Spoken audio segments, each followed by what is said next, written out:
If I could only teach students of bluegrass guitar one solo, this is the solo that I'd teach. All right, stick around.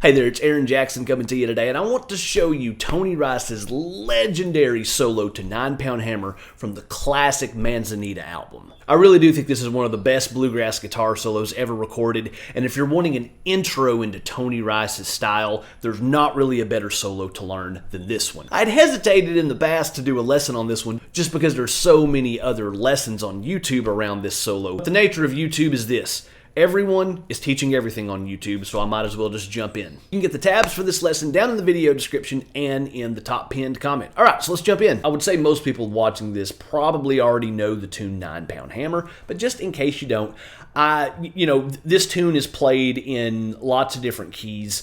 But it's pretty standard at most jams that you can play this one out of A. So I've got the capo on the 2nd fret. We're playing it out of a G shape here. We'll do a G, C, and D shape.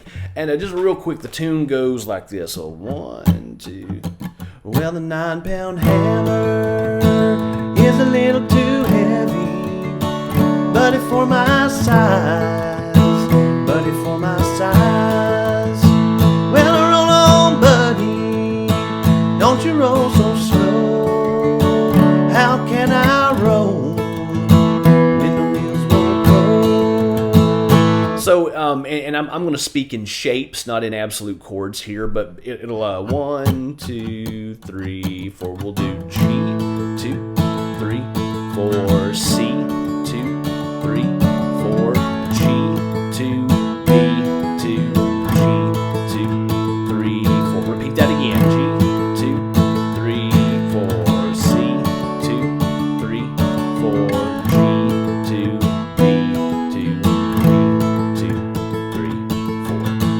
There's just a little review there in case you're not familiar with 9-pound hammer, but I know most people watching this probably are. All right, so I'm going to go through the whole thing nice and slow here for you, and then we'll break it down into sections, small chunk it, and analyze it a little bit. Let's go through the whole thing here. So we're going to go 1, 2, 3, 4.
Okay, so there's so many things that I love about this classic solo here, but let's talk about where to come in, like what beats to come in on. So you want to come in, like if you're practicing this along with the strum machine or playing it in a jam, you want to come in on the and of beat 4. 1 and 2 and 3 and 4 and. And I think he does do like a double stop kind of up there, like he hits the 3rd string and the 2nd, and then does that slide from the 1st fret up to the 3rd fret.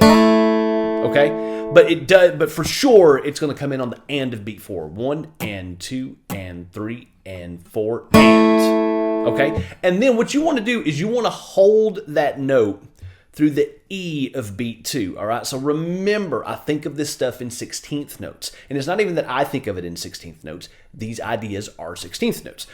So we want to do 1 and 2 and 3 and 4 and E and 2 E. Okay? So we're going to hold that from the and of beat 4 through the E of beat 2. And when I say E, 1 E and 2 E and that's how we count 16th notes, okay?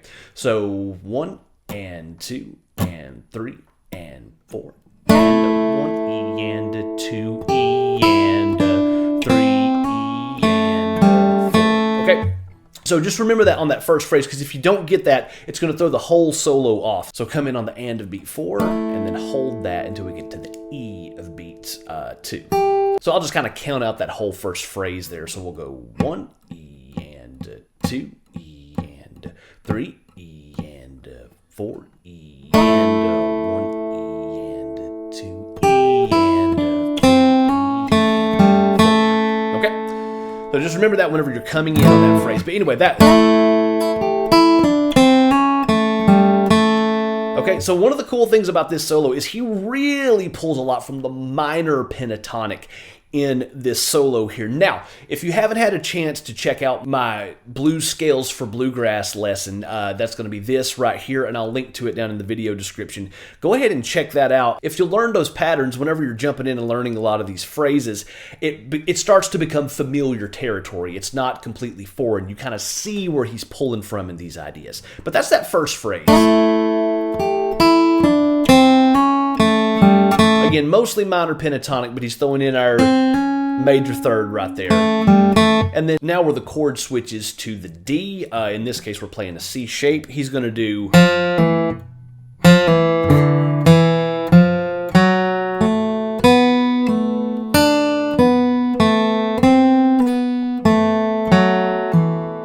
Okay, all right, let me play that phrase again.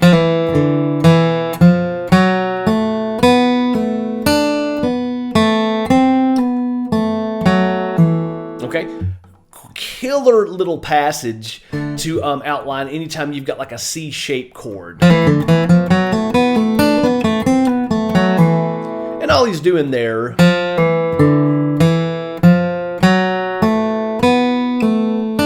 so kind of outlining the notes in the C, but also doing like a little C run, if you will, and putting all that together.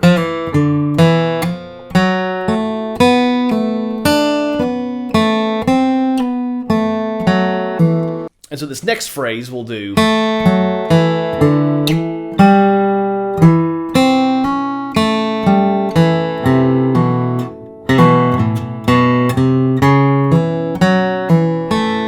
Okay, so in that one he's doing that classic thing where we mix major and minor blues scale ideas to come up with some really cool sounding lines.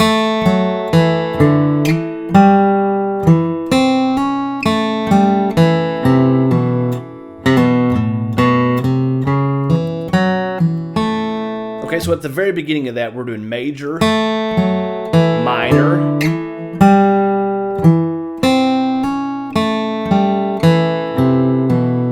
major.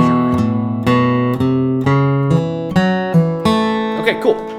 So before we get to the kind of the second half of this solo, let me just go over the kind of the first half of this again. So again, remember we're going to come in on the and of beat 4, hold that note through the E of beat 2. So 1 E and 2 E and 3 E and 4 E and 1 E and 2 E.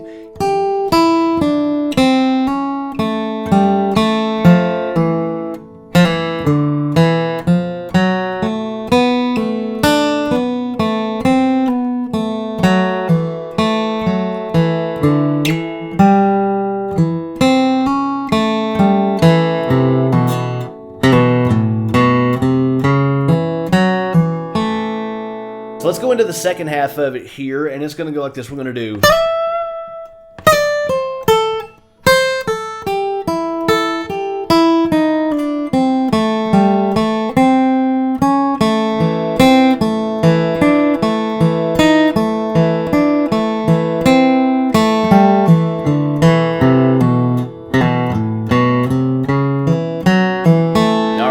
So again, this is why, you know, I would do this solo if I could only teach one bluegrass solo, but I would really do this one if somebody's like, hey man, give me an intro to Tony Rice's style, because it's all spelled out here. But what he's going to do up here, coming into kind of the first phrase of the second half of this solo.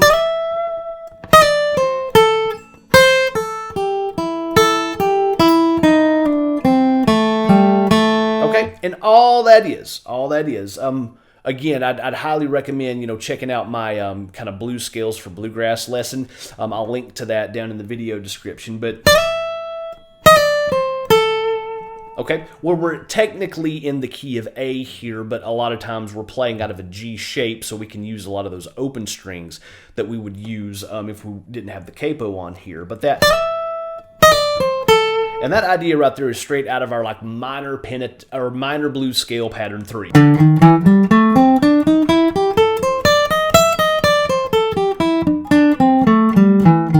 Okay, so that's where that comes from. And then he's going to slide down here to kind of our first minor blues scale pattern. And he's going to do.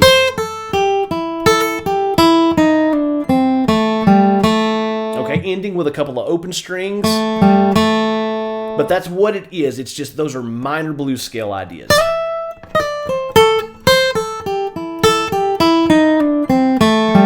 And I do emphasize the blues scale part of it because it's not just pentatonic. Because if it was just pentatonic, we wouldn't have or. Okay, anyway, that's just good stuff to know there. But one more time.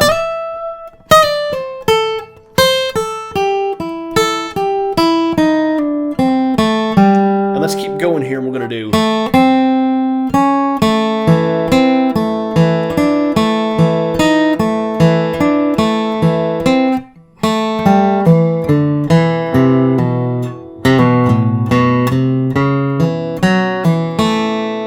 At the beginning of this little phrase, going in between minor and major, and then he's going to come up here and kind of outline.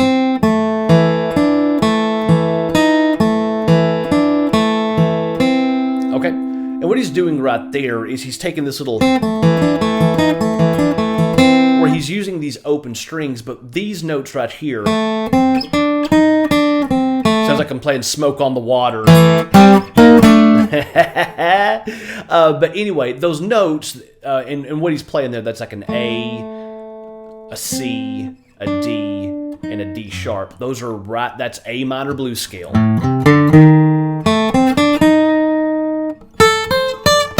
Okay? A minor, he's outlining that, but using open strings. Get this really cool droning, almost kind of banjo thing, and then again, still like minor blues scale, but kind of out of this. And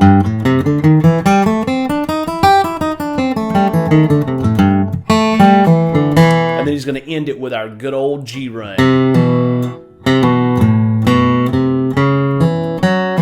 So that last little phrase there.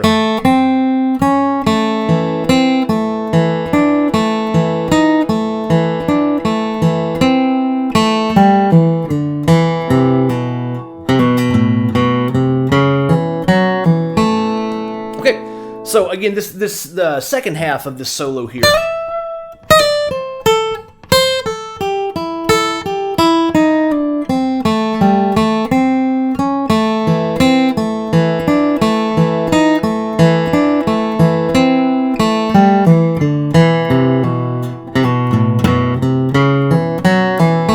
Okay, so really a lot of great A minor blues scale idea that he's playing over the chords to 9-pound hammer here, and it's just a legendary Tony Rice solo, and it just shows you so much of what his style was about, where he's taking this traditional bluegrass tune, but he's just filling it up with these really bluesy, but also, kind of fast and clean bluegrass runs. That is just, that's what he's known for. All right, one more time. I'm going to play the whole thing slow for you, and then I'll play it up to tempo. So, all right, so let me count it off at the beginning. 1 and 2, E and 3, E and 4, E and 1, E and 2.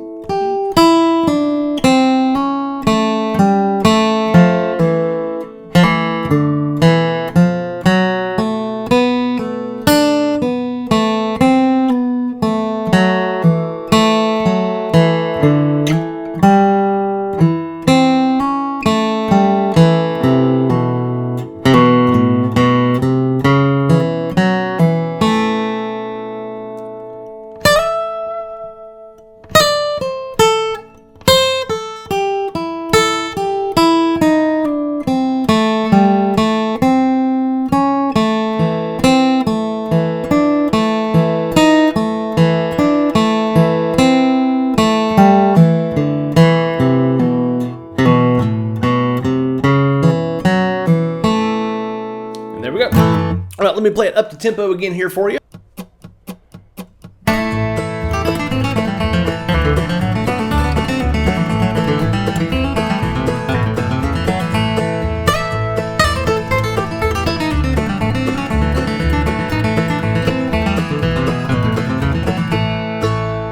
The solo just has so many of those great classic elements that made Tony Rice famous. So if you're a bluegrass guitar player, you have to learn this solo.